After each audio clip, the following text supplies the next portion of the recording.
Hello, I am the CO2GeoNet President Emeritus. I am happy to share with you the result of the session that has just ended on transitioning to a net zero emission future.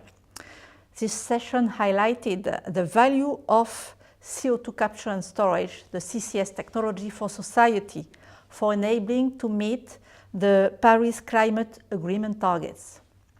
First, because CCS can enable to decarbonize all types of industries, like steel plants, cement plants, and many other industries that we need to build cities or to build wind farms, and they produce a lot of CO2.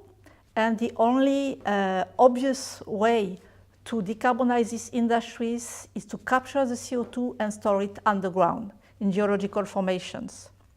Second, CCS can enable to kickstart the hydrogen economy, because currently the easiest and cheapest way to produce hydrogen is to do it from natural gas. Then you need to capture the CO2 and store it underground.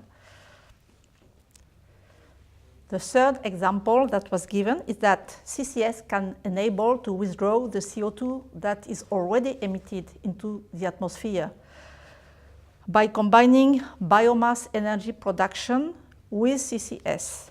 And this is one of the negative emission technologies that we need to reach the 1.5 degrees C target mentioned by the Paris Agreement.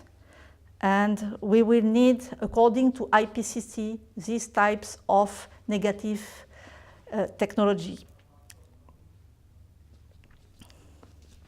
So now I can sum up the main conclusion that CCS enabled to decarbonize industries, CCS enabled to kickstart the hydrogen economy, and CCS enabled to withdraw the CO2 that is already in the atmosphere. So it's obvious that CCS is a very useful climate mitigation tool that regions, countries, and companies can consider just now without waiting for the sake of future generations.